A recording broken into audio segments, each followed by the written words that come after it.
Good morning.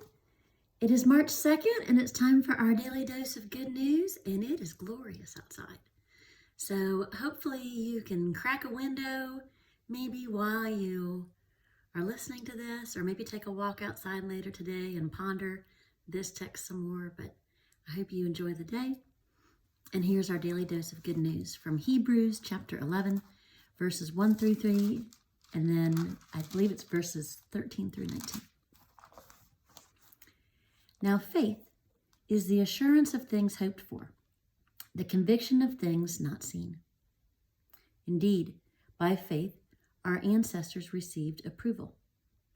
By faith, we understand that the worlds were prepared by the word of God, so that what is seen was made from things that are not visible. All of these died in faith, without having received the promises. But from a distance they saw and greeted them. They confessed that they were strangers and foreigners on the earth. For people who speak in this way make it clear that they are seeking a homeland. If they had been thinking of the land that they had left behind, they would have had opportunity to return. But as it is, they desire a better country, that is, a heavenly one. Therefore, God is not ashamed to be called their God. Indeed, he has prepared a city for them. By faith, Abraham, when put to the test, offered up Isaac. He who had received the promises was ready to offer up his only son, of whom he had been told, "It is through Isaac that descendants shall be named for you." He considered the fact that God is able even to raise someone from the dead.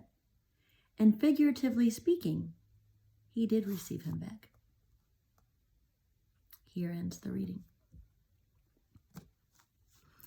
Personally, I find Hebrews kind of confusing. The way that it is written doesn't always jive very well with my mind and how I process things. So, in looking at this text, I believe the beginning of this is looking a lot at our orientation towards believing in God and trusting in God, even when we don't have the tangible. But it's a little bit like stepping out on a tree limb that gets smaller and smaller as it goes and weaker as it goes. And it might feel precarious sometimes to step out in faith, especially on those thinner parts of the branches of, are God's promises going to hold, or is this branch going to break from underneath me? I think that's often what faith can feel like, is stepping out farther and maybe risking more or being more unsure because it's not as visible, it's not as obvious. So it seems like you're stepping out into a vulnerable space and place and spot. But that's often what God calls us to do in faith. And at the end of this passage, we get to the very tangible story about Abraham and Isaac. And for many of the gods, plural, who were worshipped at that time, child sacrifice was a reality of those religions, and it was the norm.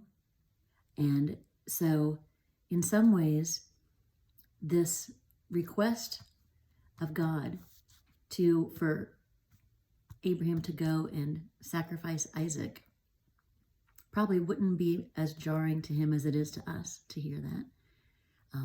Because, like I said, it was more common in that day for people to do that as an act of worship. And yet, Abraham is stepping out on that branch as it seems to be getting thinner and trusting that God is going to hold him and believing in the promises more than what he sees. Believing in the promise that God said to Abraham, descendants are going to come through Isaac. And Abraham decides, okay, no matter what it looks like, no matter how thin this branch looks underneath my feet, I'm going to step here anyway, and I'm going to trust that God's going to hold me, or that God's going to resurrect Isaac, or whatever God needs to do. So I'm going to sacrifice this. I'm going to be willing to do that. And I think what's really important in that is, and we may not always think about this, but sometimes our relationships can become idols. And sometimes you see that in the way people respond around you to famous people or whatever. Sometimes they idolize famous people. Sometimes we can even idolize our own personal relationships. We can idolize our marriage, or we can idolize our children. We can idolize many relationships in ways that put them as the priority over God. And what God is basically calling Abraham to in this is, make sure that I'm your focus. I know you love Isaac. I know you're super excited about Isaac. He's your son after 100 years. I know you're thrilled. But remember that I'm your God and not Isaac. Remember that I'm the one who's your orientation. Remember that I'm the one who loves you and will always take care of you, and I'm the priority. So it's a chance for Abraham as a father to also reorient and trust in God. And in doing that, God does cancel the request and give another sacrifice. But God is trying to orient Abraham very well in that situation to looking at God, even in the times when the promises haven't been fulfilled yet. So I think one thing to consider today, maybe two things to consider today. One is there any relationship that you are currently idolizing that you need to sacrifice, that you need to not necessarily kill that person, right?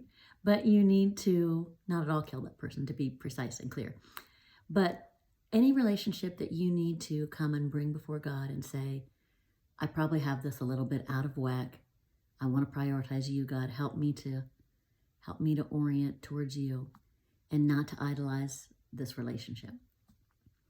And I think the second piece is, are there promises that God has given you? Are there promises that God has made in the Bible to us collectively that you're having trouble believing right now? And that feel like you're standing on a shaky, thin branch and expecting it to crack under your weight, that it's really hard for you to trust in God in that space right now. And I offer that as something to maybe consider and think about today as well, and to talk to God about and pray about. Knowing that your God does fulfill promises. Your God is not a promise breaker. Your God is a promise fulfiller and fulfills promises to the nth degree, even when we're confused by the route, or even when it seems dim and unclear and iffy. You can trust in your God to do that. And that's the good news for today. Have a beautiful and wonderful day, everybody. Take care.